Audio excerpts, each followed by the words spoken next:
ஒரு ஒரு கதையை ஒரு இடத்துல சொல்லிட்டு நான் வரும்போது டிசைட் யூ ஹீரோவா இது ஒர்க் ஆகாது, நீங்கள் டைரக்ட் மட்டும் பண்ணுங்க, வில் ஹேவ் சம் அதர் ஹீரோன்னு சொன்னோன்னே எனக்கு ஒரு மாதிரி ரொம்ப இன்செக்யூர் ஆயிடுச்சு சார், ஓப்பனாக சொன்னால். அப்போ அந்த மொமெண்ட் என் லைஃப்பில் வந்து ஐ வாஸ் திங்கிங், நான் யாருக்கு ஃபோன் அடிக்கணும் அந்த கார் டிரைவில். I really want to talk to someone sir. எங்கள் அம்மா கடிச்சா எங்கள் அம்மாவால் இதை தாங்கிக்க முடியாது, ரொம்ப கஷ்டமாக இருக்கும்.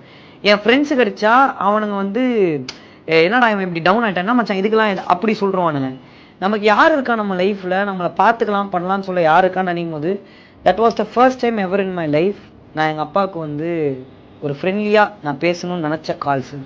நான் எங்கள் அப்பா கால் பண்ணேன், சொல்லுப்பா அப்படின்னா எப்போவுமே டாடி எங்கே அப்படி பேசுகிற பையன், எனக்கு உங்ககிட்ட கொஞ்சம் பேசணும் அப்படின்னு நான் சொன்னேன். சொல்லு அப்படின்னா, இல்லை எனக்கு இந்த மாதிரி ஆயிடுச்சு, எனக்கு பயமாக இருக்குது என்னால் அப்படின்னு நான் அழுத டைமில் என்னவா இருந்தாலும் பார்த்துக்கலாம், அவனுக்கு என்ன தோணுதோ பண்ணுன்னு சொன்ன அந்த அப்பாவுடைய வேர்டு இருக்குல்ல சார், என் லைஃப்ல அப்பான்றவர் எவ்வளோ முக்கியன்றது எனக்கு அன்றைக்கி தான் டெஃபினட்டாக தோணுச்சு சார்.